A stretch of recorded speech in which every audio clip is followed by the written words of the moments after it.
এমপিওভুক্তির দাবিতে জাতীয় প্রেস ক্লাবের সামনে বেসরকারি শিক্ষক কর্মচারীদের 2 দিন ধরে অবস্থান, বিক্ষোভ, সড়ক অবরোধ। আমি আগে যাইছি বাবা স্কুলে, টাকাটা দিয়ালাম মরা।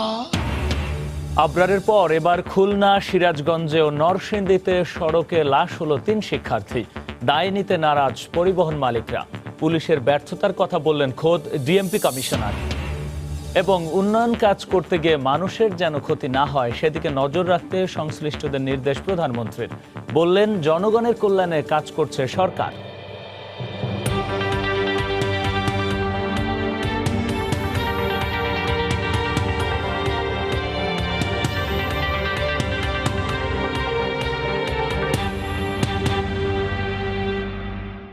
দেখছিলেন শিরোনাম। জনপদের সময় সঙ্গে আছি আমি গোলাম রাব্বি। এমপিওভুক্তির দাবিতে রাজধানীর জাতীয় প্রেস ক্লাবের সামনের সড়ক অবরোধ করে বিক্ষোভ করছেন শিক্ষক কর্মচারীরা। তাদের দাবি, সরকারের পক্ষ থেকে বারবার আশ্বাস দেওয়া হলেও এমপিও করা হয়নি। 2 দিন ধরে অবস্থানে কয়েকজন শিক্ষক অসুস্থ হয়ে পড়েন। এদিকে যান চলাচল স্বাভাবিক রাখতে পুলিশ বারবার অনুরোধ করলেও রাস্তা ছাড়েনি তারা। মাঝে মাঝে ঢাকা এসে রিক্সা চালাইতে হয়, রিক্সা চালাই আবার মনে করেন যে বাড়ি যাই, একবার ইট ভাটায় কাজ করছি। টিউশন করে যেটা পাই ওইটা দিয়ে আর বাপ মা কিছু সহযোগিতা করে। হারুন এবং জাহিদের মতো আন্দোলনরত অনেক শিক্ষকের গল্প একই। এমপিওভুক্তির দাবিতে আন্দোলনরত শিক্ষকদের অভিযোগ, সরকারের পক্ষ থেকে বারবার দাবি মেনে নেওয়ার আশ্বাস দেয়া হলেও তার বাস্তবায়ন না হওয়ায় আবারও আন্দোলনের পথ বেছে নিয়েছেন তারা। মাসের পর মাস আমাদেরকে সরকার কিন্তু বিভিন্ন প্রতিশ্রুতি দিচ্ছে, কিন্তু আমরা পরিশেষে পাচ্ছি এই প্রতিশ্রুতি ফলশ্রুত হচ্ছে না। আমাদের পরিবার সংসার আছে, স্কুল আছে, আমরা স্কুল বন্ধ করে এখানে চলে এসেছি। আমরা তো থাকতে চাই না, এভাবে আমরা রাস্তায় বসে থাকতে পারি না। আমি একজন হাই প্রেশারের রোগী, কালকে থেকে এখানে আমরা বসে আছি, কিন্তু তাদের কি চোখে কি পানি নাই? তারা কি দেখে না আমাদের অভাবনীয় কষ্ট? 2 দিনের আন্দোলনে গরমে অতিষ্ঠ হয়ে অসুস্থ হয়ে পড়েন বেশ কয়েকজন শিক্ষক। নন এমপিও শিক্ষা প্রতিষ্ঠানের শিক্ষক কর্মচারী ফেডারেশনের সভাপতি জানান, দাবি আদায় না হওয়া পর্যন্ত তাদের এই আন্দোলন চলবে। আন্দোলন বলবো না, মানবিক আবেদনের রাজপথে এসেছি। যত সময় না আমাদের কাঙ্ক্ষিত লক্ষ্য অর্জিত হবে তত সময় আমরা আমাদের আবেদন চালিয়ে যাব। পুলিশ বলছে, তাদের বুঝিয়ে রাস্তায় যান চলাচল স্বাভাবিক করার চেষ্টা করছেন তারা। শিক্ষকদের প্রতি আমাদের সবারই সম্মান আছে, আমরা চাচ্ছি তাদেরকে বুঝিয়ে, এবং এখনো আশা করি যে তারা বুঝবে এবং রাস্তা ছেড়ে দেবে। এর আগে গত বছরের জানুয়ারিতে এমপিওভুক্তির দাবিতে নেমেছিলেন সারা দেশের প্রায় 5242টি স্বীকৃত শিক্ষা প্রতিষ্ঠানের শিক্ষকরা। আফজাল হোসেন, সময় সংবাদ, ঢাকা। আবরারকে চাপা দেয়া বাসটির বিরুদ্ধে 27 বার মামলা হয়েছে, ছিল না রুট পারমিট। এমনটাই জানিয়ে ডিএমপি কমিশনার বলেছেন, রাজধানীতে পরিবহন ব্যবস্থায় শৃঙ্খলা আনতে ব্যর্থ হয়েছে পুলিশ। পরিবহন মালিকদের দাবি, সড়কে দুর্ঘটনার দায় শুধু পরিবহন শ্রমিকদের নয়, সব সংস্থা একসাথে কাজ না করায় ঘটছে দুর্ঘটনা। কোনো কিছুতেই যেন থামানো যাচ্ছে না সড়কে দুর্ঘটনা, যার সর্বশেষ উদাহরণ বিশ্ববিদ্যালয় শিক্ষার্থী আবরার। সড়কে শৃঙ্খলা ফিরিয়ে আনার লক্ষ্যে বৃহস্পতিবার দুপুরে মহানগর নাট্যমঞ্চে আইনশৃঙ্খলা বাহিনীর সদস্য, বাস মালিক ও শ্রমিকদের সমন্বয়ে আয়োজন করা হয় ট্রাফিক শৃঙ্খলা ও সচেতনতা বিষয়ক মতবিনিময় সভা। সভায় প্রধান অতিথির বক্তব্যে রাজধানীতে পরিবহন ব্যবস্থায় শৃঙ্খলা না আনতে পারার ব্যর্থতার দায় স্বীকার করে ডিএমপি কমিশনার বলেন, অনেক চেষ্টা করেও সড়কে শৃঙ্খলা আনা যায়নি। পরিবহন ব্যবস্থার শৃঙ্খলা আনতে আমরা ব্যর্থ হয়েছি। তিনি আরও বলেন, মঙ্গলবার প্রগতি সরণিতে আবরারকে সুপ্রভাত পরিবহনের যে বাসটি চাপা দিয়েছিল, সে বাসটির বিরুদ্ধে ইতিমধ্যে 27টি মামলা হয়েছিল। এই বাসটি তার রুট পারমিট ছিল ঢাকা ব্রাহ্মণবাড়িয়া, তাহলে ঢাকা শহরে বাসটি চললো কেমনে? এই বাসের এগেনস্টে 27 বার প্রসিকিউশন দেওয়া হয়েছে, এরপরও বাসটা চলে কেমনে? অ্যাক্সিডেন্টটা ঘটেছে জেব্রা ক্রসিং এর উপরে। সেফ জোনে যখন অ্যাক্সিডেন্ট হয় তার আর কোনো জবাব থাকে না। বাংলাদেশ সড়ক পরিবহন সমিতির মহাসচিব খন্দকার এনায়েতুল্লাহ বলেন, রাজধানীতে চুক্তিভিত্তিক গাড়ি চলাচলের কারণে ঘটছে বেশিরভাগ দুর্ঘটনা। লক্ষ্য করেছি দুর্ঘটনার পিছনে যেসব কারণ রয়েছে তার অন্যতম কারণ হলো চুক্তিভিত্তিক গাড়ি পরিচালনা করা।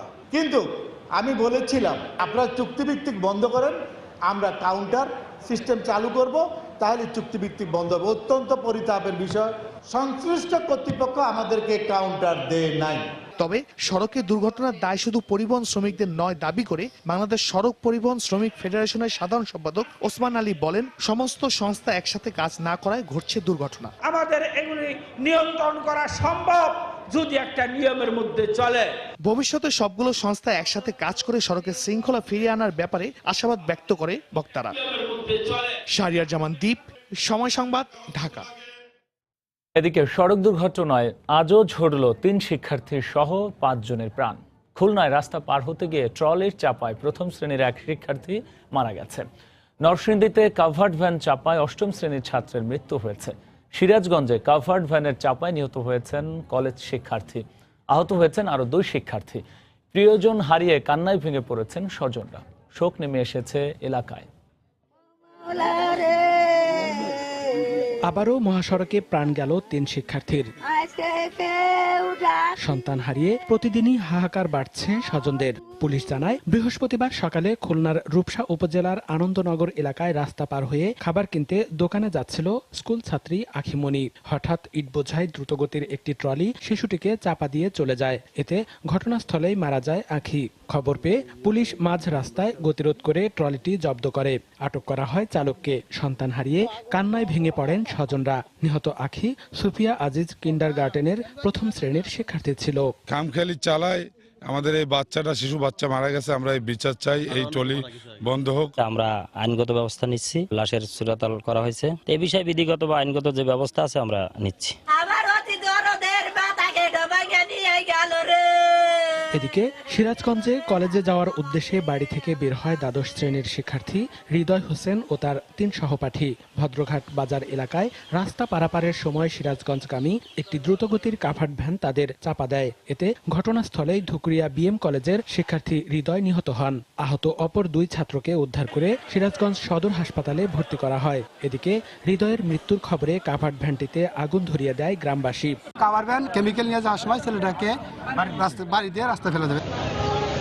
এদিকে বৃহস্পতিবার সকালে নরসিংদীর বেলাবতে বাইসাইকেলে করে খেলাধুলা করতে যাওয়ার সময় একটি কাভার্ড ভ্যান চাপা দেয় রাব্বি নামের 8ম শ্রেণীর এক শিক্ষার্থীকে। এতে ঘটনাস্থলেই সে নিহত হয়। এ ঘটনায় কাভার্ড ভ্যান সহ চালককে আটক করেছে হাইওয়ে পুলিশ।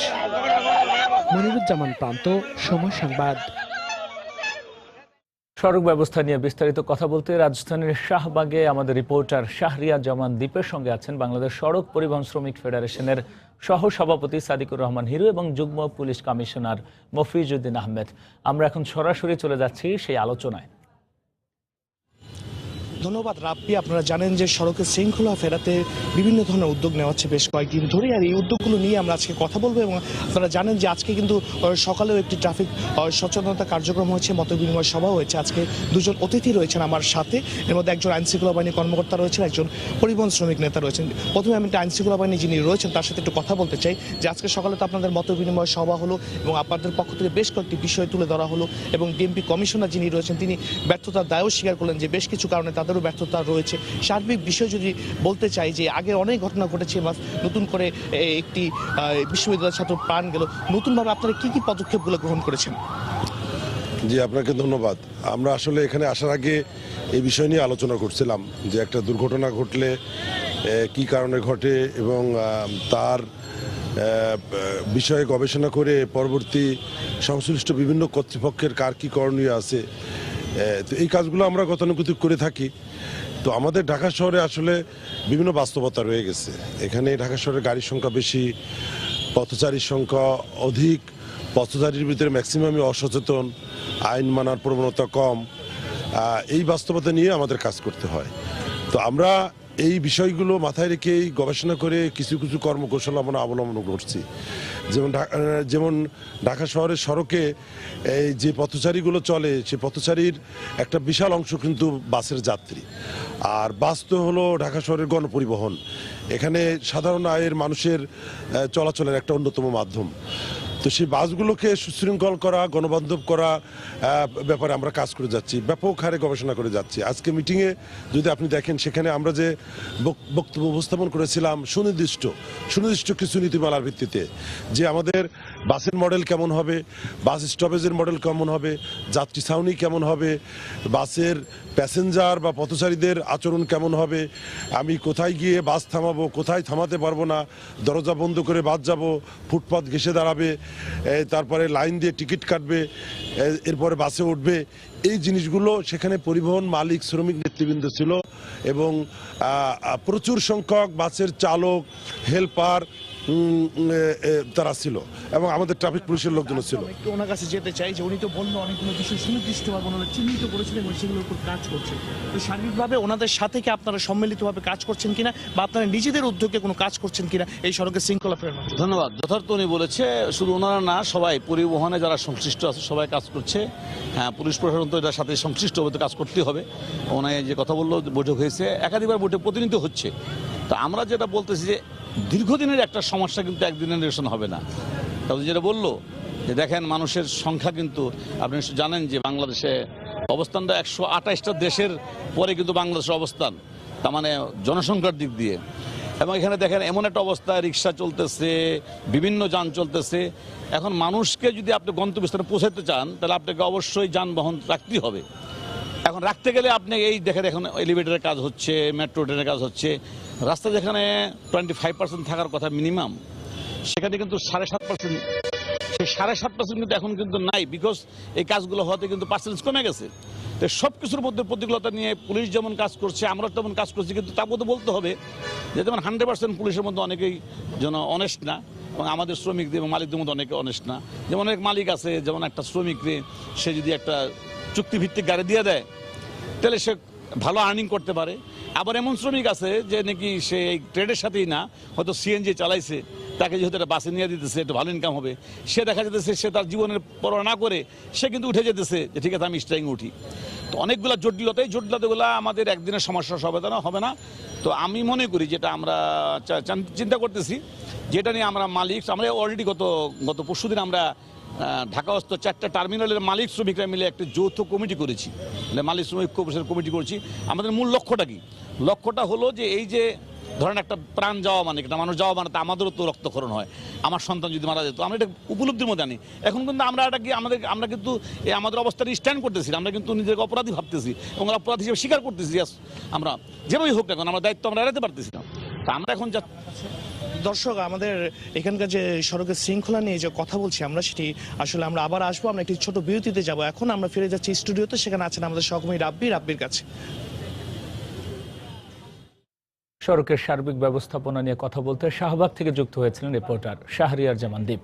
জনপদের সময় আরও থাকছে। কারিগরি ত্রুটির কারণে আজও বসানো যায়নি পদ্মা সেতুর নবম স্প্যান, কাল আবারও চেষ্টা করবেন প্রকৌশলীরা।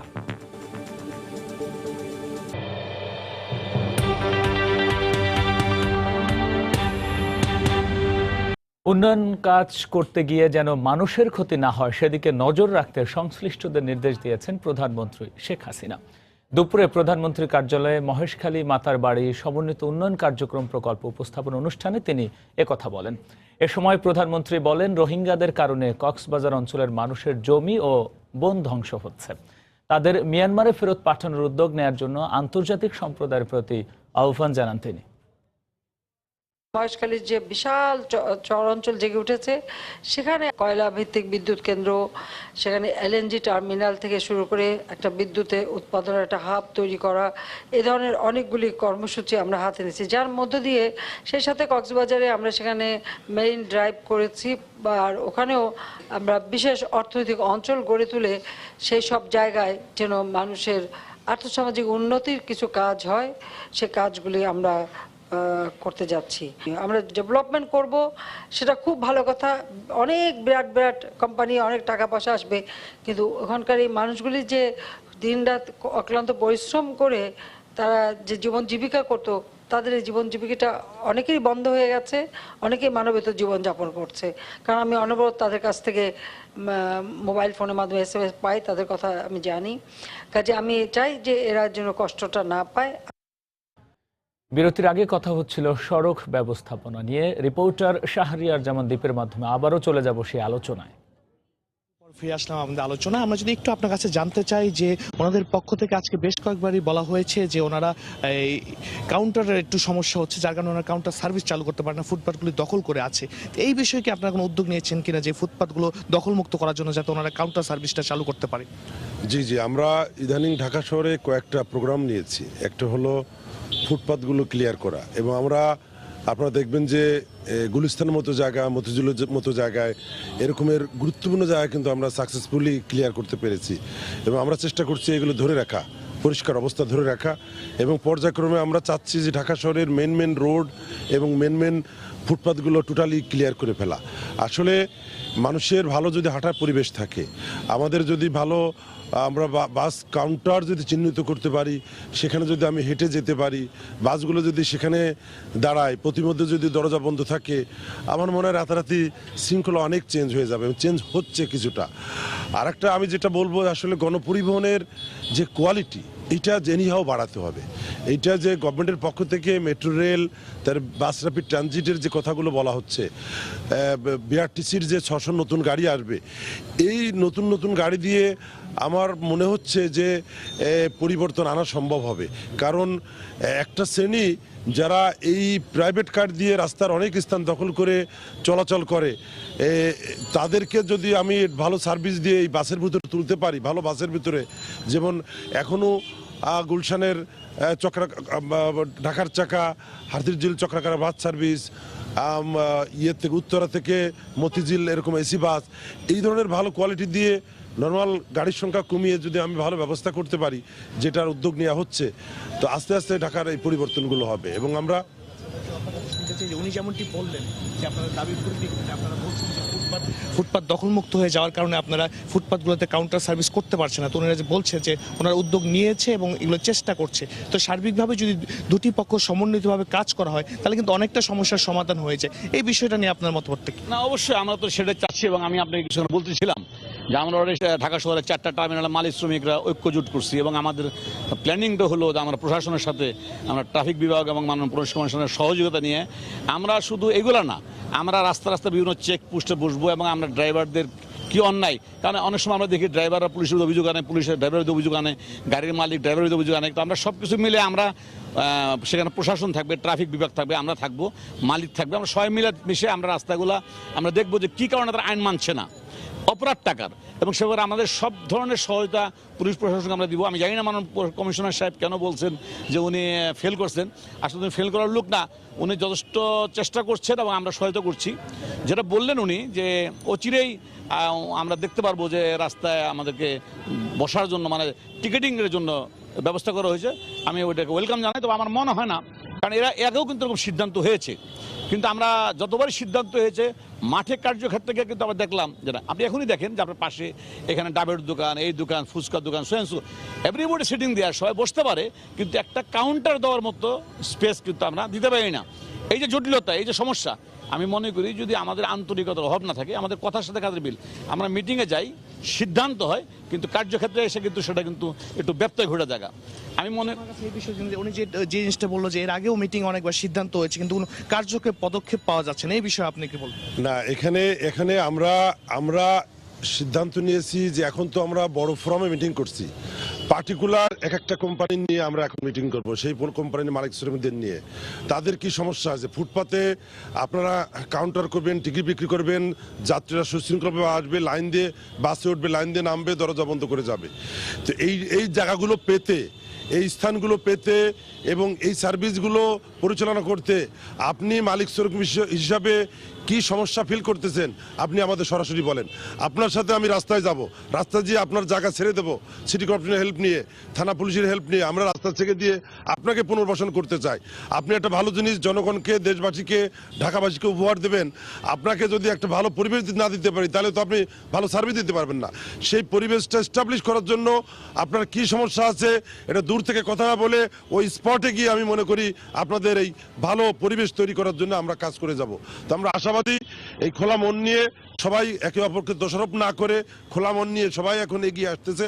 আমার মনে হয় এর সুফলটা সাধারণ জনগণ পাবে।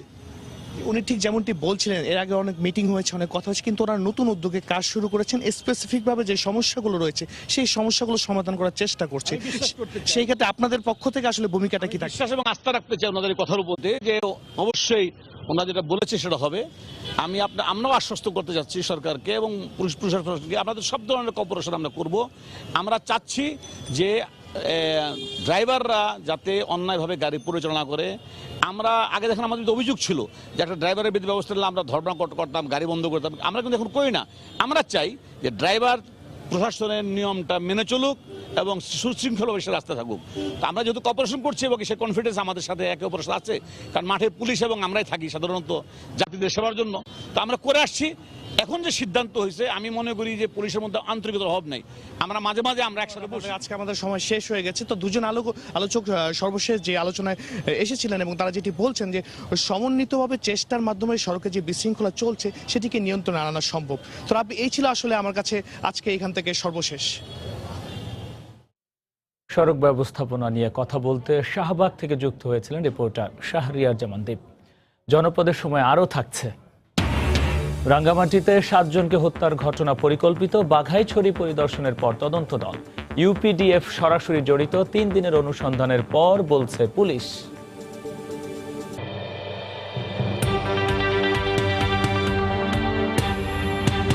সারাদিন কয়েক দফা চেষ্টা করেও আবহাওয়া আর যান্ত্রিক ত্রুটির কারণে বসানো যায়নি পদ্মা সেতুর নবম স্প্যান। নদীর জাজিরা প্রান্তে 2টি পিলারের ওপরে স্প্যান বসানোর কথা ছিল।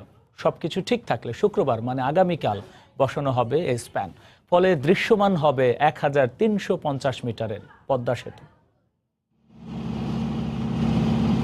বৃহস্পতিবার সকাল থেকেই অপেক্ষা। কথা ছিল সকাল 7টার পর শুরু হবে স্প্যান বসানোর কার্যক্রম, কিন্তু হলো না।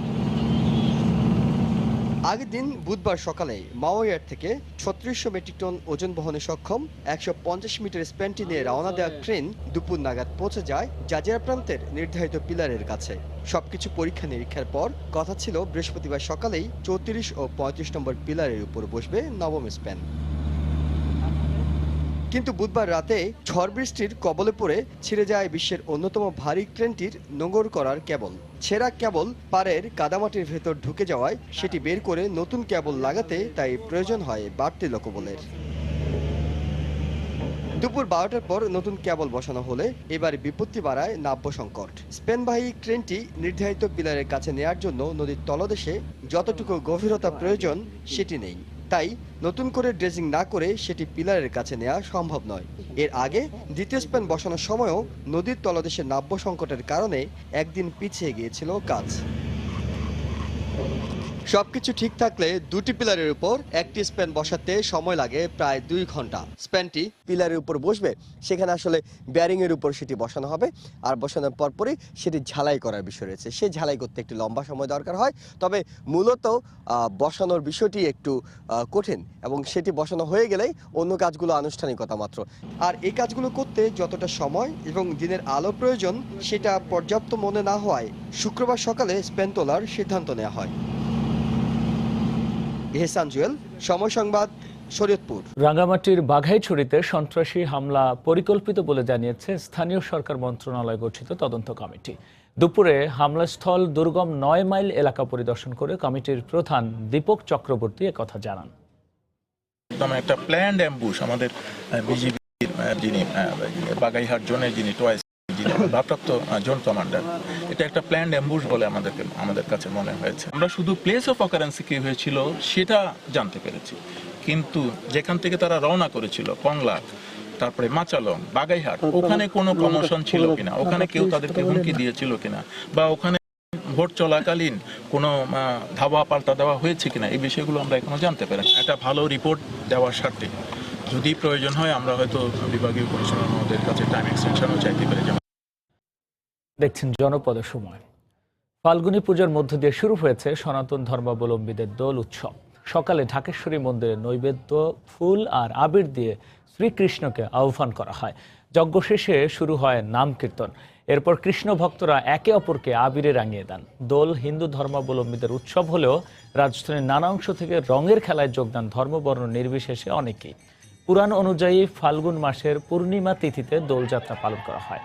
এদিন শ্রীকৃষ্ণ বৃন্দাবনে তার সখীদের সঙ্গে আবির খেলায় মেতে ওঠেন। সেখান থেকেই দোল উৎসবের শুরু। সনাতন ধর্মাবলম্বীদের বিশ্বাস, আবিরের মাধ্যমে ছড়িয়ে যাবে শান্তির বার্তা। রঙের মতো রঙিন ও সুন্দর হবে সবার জীবন। এ পর্যায়ে শিরোনামগুলো জানিয়ে দিচ্ছে আরও একবার।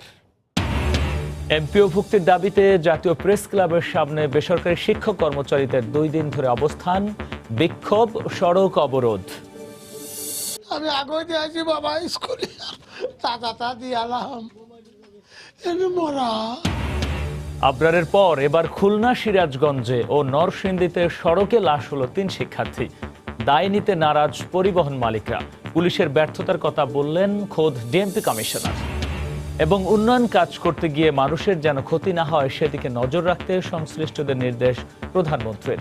বললেন, জনগণের কল্যাণে কাজ করছে সরকার। এই ছিল এখনকার মতো। যে কোনো খবর পেতে ভিজিট করুন সময়নিউজ.tv। আপনার মোবাইলে সময় সংবাদ দেখতেও সব খবর পেতে ডাউনলোড করুন সময় অ্যাপ। সঙ্গে থাকুন সময়ের।